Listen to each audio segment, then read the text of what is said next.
أعوذ بالله من الشيطان الرجيم بسم الله الرحمن الرحيم رب اشرح لي صدري ويسر لي أمري واحلل عقدة من لساني يفقهوا قولي ربنا زدنا علما اللهم فقهنا في الدين آمین یا رب العالمین۔ آغاز کرتے ہیں جی، ہم لوگ پارہ نمبر 1 ہے الحمدللہ، اور سورہ فاتحہ سے آغاز کرتے ہیں جو کہ مکی سورہ ہے۔ مکی سورہ سے مراد سب سے پہلی بات یہ ہے کہ مکی سورہ کیا ہے اور مدنی سورہ کیا ہے، سب سے پہلے ہم سب کے لیے یہ جاننا ضروری ہے۔ مکی سورج وہ ہوتی ہیں جو کہ نبی کریم صلی اللہ علیہ وسلم کی مکہ سے مدینہ کی طرف ہجرت سے قبل پہلے نازل ہوئی، ان کو مکی سورج کہا جاتا ہے۔ اور وہ سورج جو نبی کریم صلی اللہ علیہ وسلم نے جو مکہ سے مدینہ ہجرت کر لی، اس ہجرت کے بعد جو سورج نازل ہوئی ان کو مدنی سورہ کہا جاتا ہے۔ سب سے پہلے آغاز قرآن کا جو ہے وہ سورہ فاتحہ سے ہوتا ہے، اور آپ دیکھتے ہوں گے قرآن کے اندر کہ یہاں پر ایک نمبر لکھا ہوا ہے، یہ قرآن کے اندر اس کا جو نمبر ہے اس کے حساب سے ہوتا ہے، اور یہ نمبر جو ہوتا ہے یہ اس کا نزول کے اعتبار سے، یعنی کہ جو نازل ہوئی جس ٹائم پر، جس وقت پر 5ویں نمبر پر یہ سورت نازل ہوئی، سورہ فاتحہ۔ ٹھیک ہے، آغاز کرتے ہیں بسم اللہ الرحمن الرحیم، اللہ تعالیٰ کے بابرکت نام کے ساتھ آغاز کرتے ہیں سورہ کا۔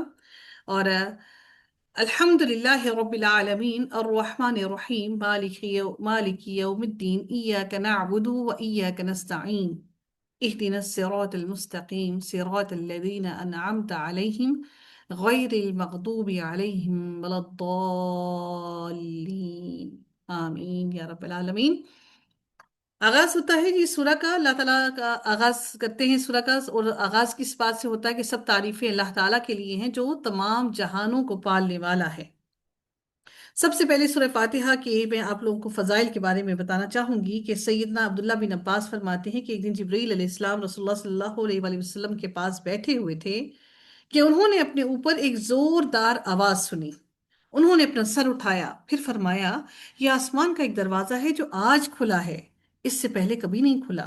اس دروازے سے ایک فرشتہ اترا ہے، پھر فرمایا یہ فرشتہ آج سے پہلے زمین پر کبھی نازل نہیں ہوا۔ پھر اس فرشتے نے آپ صلی اللہ علیہ وآلہ وسلم کو سلام کیا اور 2 نوروں کی خوشخبری دی اور کہا یہ 2 نور آپ ہی کو دیے جا رہے ہیں، آپ سے پہلے کسی نبی کو یہ 2 نور نہیں دیے گئے۔ پہلا نور سورہ فاتحہ اور دوسرا نور سورہ بقرہ کی آخری 2 آیات ہیں۔ آپ صلی اللہ علیہ وسلم جب کبھی ان دونوں میں سے کوئی کلمہ تلاوت کریں گے تو آپ کو طلب کردہ چیز ضرور عطا کی جائے گی۔ سبحان اللہ! یعنی آپ سورہ فاتحہ کو پڑھ کر جو بھی چیز طلب کریں گے اللہ تعالیٰ سے، اللہ تعالیٰ آپ کو وہ ضرور عطا کر دے گا۔ آپ دیکھتے ہیں کہ سورہ فاتحہ کے مختلف نام ہیں۔ سورہ فاتحہ کے نام، پہلا نام کیا ہے سورہ فاتحہ کا؟ ایک تو فاتحہ ہم جانتے ہیں جس کا مطلب ہوتا ہے کھولنا، یعنی کہ اوپن، کسی چیز کو اوپن کیا جا رہا ہے، یعنی قرآن کا آغاز ہی سورہ فاتحہ سے ہے، اور ہم اللہ تعالیٰ سے ہدایت کی دعا کرتے ہیں، اے اللہ تو ہمیں ہدایت عطا کر، اہدنا الصراط المستقیم، سیدھے راہ کی ہدایت عطا کر۔ اور رب کائنات اس دعا کی قبولیت کے عوض میں پورا کا پورا قرآن ہدایت کے لیے ہمارے سامنے کھول کر رکھ دیا اللہ نے، کہ یہ وہ ہدایت ہے جس کا سوال تم نے مجھ سے کیا ہے۔ اس سورہ کو سورہ سبع مثانی بھی کہا جاتا ہے، یعنی کہ یہ 7 آیتوں والی سورہ اور قرآن عظیم ہے۔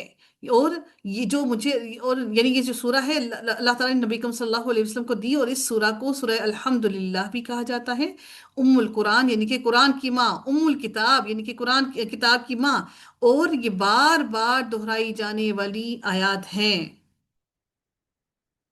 یعنی ان کو پڑھ کر پھونکا بھی جاتا ہے، رقیہ بھی کہا جاتا ہے، کہ یعنی کہ پڑھ کر پھونکنے والی، کہ آپ اس کو پڑھ کر پھونکیں گے تو انشاءاللہ اللہ رب العزت آپ کو شفا بھی عطا کرے گا۔ اور اس کتاب کو، اس سورہ کو ام الکتاب اور ام القرآن کیوں کہا جاتا ہے؟ اس لیے کہا جاتا ہے کہ یہ سارے قرآن کا خلاصہ ہے۔ خلاصہ سے مراد کیا ہے؟ کہ اللہ تعالیٰ نے اللہ رب العزت نے اپنی تعریفیں بھی بیان کر دی، کہ تمام کی تمام تعریفیں اس اللہ کے لیے ہیں جو سارے جہانوں کا مالک ہے۔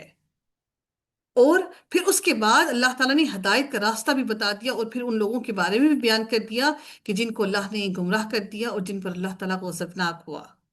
اللہ تعالیٰ نے ان تمام لوگوں کا ذکر اس میں کر دیا۔ اس سورہ کو الشفا بھی کہا جاتا ہے، کہ اس کو پڑھ کے، اس کو دم کر کے شفا بھی ملتی ہے۔ اور اس سورہ کو سورہ دعا بھی کہا جاتا ہے، کہ اس کو پڑھ کے دعا کی جاتی ہے۔ اس سورہ کو الصلاۃ بھی کہا جاتا ہے، کیونکہ اس کو پڑھے بغیر نماز نہیں ہوتی۔ یہ وہ واحد سورہ ہے جو کہ پوری کی پوری ایک ہی مرتبہ میں اکٹھی نازل ہوئی۔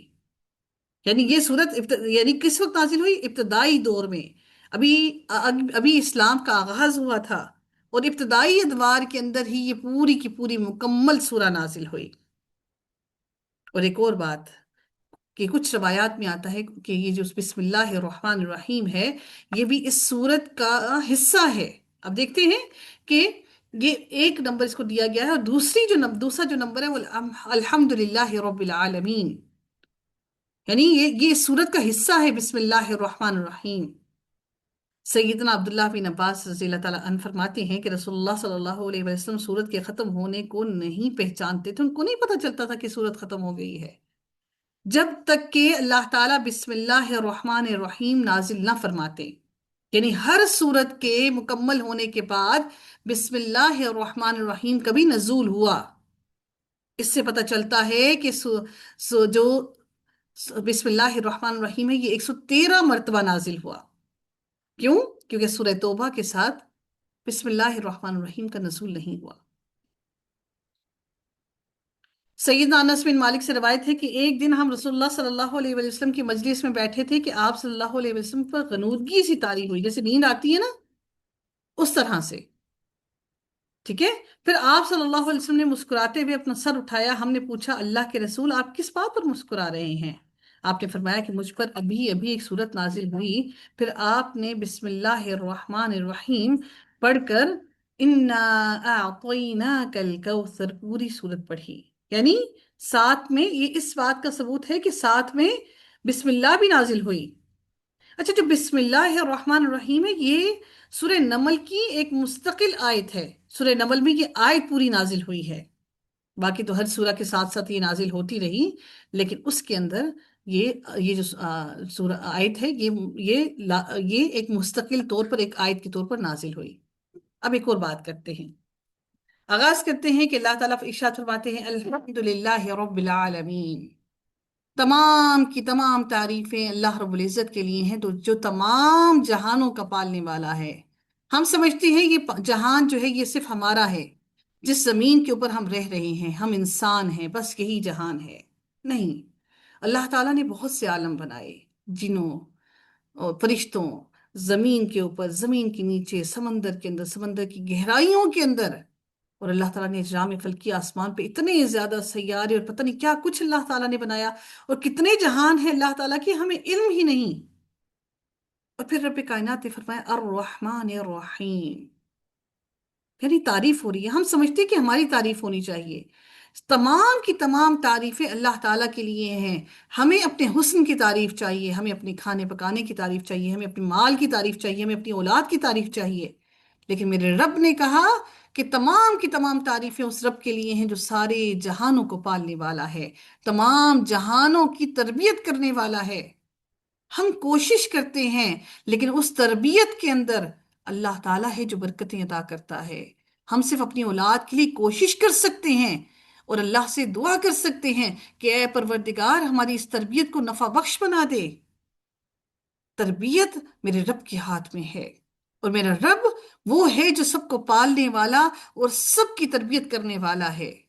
الرحمن، وسیع رحمت ہے اس کی، وہ رحمت اس کی کیا وسیع ہے کہ اللہ تعالیٰ کی یہ رحمان الرحیم کی صلاحیت، اللہ تعالیٰ کی یہ صفات اور یہ خصوصیات نہ ہوتی تو روئے ارض پر کوئی زمین پر کوئی دنیا میں زمین پہ کوئی چیز باقی نہ بچتی۔ یہ رحمان کی اللہ کی وہ خاصیت ہے جو اللہ تعالیٰ نے تمام انسانوں، جانوروں، کافروں، مسلمانوں، یہودیوں، تمام پر اللہ تعالیٰ کی یہ صفت ہے کہ اللہ تعالیٰ سب کو رزق عطا کرتا ہے، چاہے وہ مشرک ہے، کافر ہے، چاہے وہ مسلمان ہے، یہودی ہے، ظالم ہے، مسکین ہے، اللہ سب پر مہربان ہے۔ ہاں، ایک خاصیت جو رحیم کی ہے، وہ رحیم میرا رب صرف اور صرف قیامت والے دن صرف مومنین پر رحیم ہوگا۔ کیا میں اور آپ مومن ہیں؟ مالک یوم الدین، وہ روز قیامت کا مالک ہے، بادشاہ ہے روز قیامت کا، جس روز، جس دن کسی کے پاس کوئی بادشاہی، جس روز کسی کے پاس کوئی نام، نسب، طاقت، الفاظ کچھ بھی نہ ہوگا، سارے کے سارے بے نام ہوں گے، سارے کے سارے خالی ہاتھ ہوں گے، اس روز مالک ہوگا صرف میرا رب۔